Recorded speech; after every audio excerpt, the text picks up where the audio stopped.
ஆதியாகமம் 21 அதிகாரம். கர்த்தர் தாம் சொல்லியிருந்தபடி சாராள் பேரில் கடாட்சமானார். கர்த்தர் தாம் உரைத்தபடியே சாராளுக்கு செய்தருளினார். ஆபிரகாம் முதிர் வயதாயிருக்கையில் சாராள் கர்ப்பவதியாகி தேவன் குறித்திருந்த காலத்திலே அவனுக்கு ஒரு குமாரனை பெற்றாள். அப்பொழுது ஆபிரகாம் தனக்கு சாராள் பெற்ற குமாரனுக்கு ஈசாக்கு என்று பெயரிட்டான். தன் குமாரனாகிய ஈசாக்கு பிறந்த 8ஆம் நாளிலே ஆபிரகாம் தனக்கு தேவன் கட்டளையிட்டிருந்தபடி அவனுக்கு விருத்த சேதனம் பண்ணினான். தன் குமாரனாகிய ஈசாக்கு பிறந்தபோது ஆபிரகாம் 100 வயதாயிருந்தான். அப்பொழுது சாராள், தேவன் என்னை நகைக்க பண்ணினார், இதை கேட்கிற யாவரும் என்னோட கூட நகைப்பார்கள். சாராள் பிள்ளைகளுக்கு பால் கொடுப்பாள் என்று ஆபிரகாமுக்கு எவன் சொல்லுவான்? அவருடைய முதிர் வயதிலே அவருக்கு ஒரு குமாரனை பெற்றேனே என்றாள். பிள்ளை வளர்ந்து பால் மறந்தது. ஈசாக்கு பால் மறந்த நாளிலே ஆபிரகாம் பெரிய விருந்து பண்ணினான். பின்பு எகிப்து தேசத்தாள் ஆகிய ஆகார் ஆபிரகாமுக்கு பெற்ற குமாரன் பரியாசம் பண்ணுகிறதை சாராள் கண்டு ஆபிரகாமை நோக்கி, இந்த அடிமை பெண்ணையும் அவள் மகனையும் புறம்பே தள்ளும். இந்த அடிமை பெண்ணின் மகன் என் குமாரனாகிய ஈசாக்கோடே சுதந்திரவாளியாய் இருப்பதில்லை என்றாள். தன் மகனை குறித்து சொல்லப்பட்ட இந்த காரியம் ஆபிரகாமுக்கு மிகவும் துக்கமாய் இருந்தது. அப்பொழுது தேவன் ஆபிரகாமை நோக்கி, அந்த பிள்ளையையும் உன் அடிமை பெண்ணையும் குறித்து சொல்லப்பட்டது உனக்கு துக்கமாயிருக்க வேண்டாம். ஈசாக்கினிடத்தில் உன் சந்ததி விளங்கும். ஆதலால் சாராள் உனக்கு சொல்வதெல்லாவற்றையும் கேள். அடிமை பெண்ணின் மகனும் உன் வித்தாயிருக்கிறபடியால் அவனையும் ஒரு ஜாதியாக்குவேன் என்றார். ஆபிரகாம் அதிகாலையில் எழுந்து அப்பத்தையும் ஒரு துருத்தி தண்ணீரையும் எடுத்து ஆகாருடைய தோளின் மேல் வைத்து பிள்ளையையும் ஒப்பு கொடுத்து அவளை அனுப்பிவிட்டான். அவள் புறப்பட்டு போய் பெயர்செபாவின் வனாந்தரத்திலே அலைந்து திரிந்தாள்.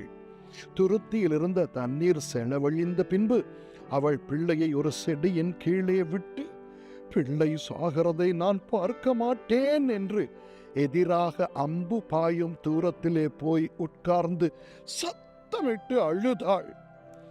தேவன் பிள்ளையின் சத்தத்தை கேட்டார். தேவதூதன் வானத்தில் இருந்து ஆகாரை கூப்பிட்டு, ஆகாரே, உனக்கு என்ன சம்பவித்தது? பயப்படாதே. பிள்ளை இருக்கும் இடத்திலே தேவன் அவன் சத்தத்தை கேட்டார். நீ எழுந்து பிள்ளையை எடுத்து அவனை உன் கையினால் பிடித்து கொண்டு போ. அவனை பெரிய ஜாதியாக்குவேன் என்றார். தேவன் அவளுடைய கண்களை திறந்தார். அப்பொழுது அவள் ஒரு தண்ணீர் துறவை கண்டு போய் துருத்தியிலே தண்ணீர் நிரப்பி பிள்ளைக்கு குடிக்க கொடுத்தாள். தேவன் பிள்ளையுடனே இருந்தார். அவன் வளர்ந்து வனாந்தரத்திலே குடியிருந்து வில்வித்தையிலே வல்லவனானான். அவன் பாரான் வனாந்தரத்திலே குடியிருக்கையில் அவனுடைய தாய் எகிப்து தேசத்தாள் ஆகிய ஒரு பெண்ணை அவனுக்கு விவாகம் பண்ணுவித்தாள். அக்காலத்தில் அபிமெலேக்கும் அவன் சேனாபதியாகிய பிகோலும் ஆபிரகாமை நோக்கி, நீ செய்கிற காரியங்கள் எல்லாவற்றிலும் தேவன் உன்னுடனே இருக்கிறார்.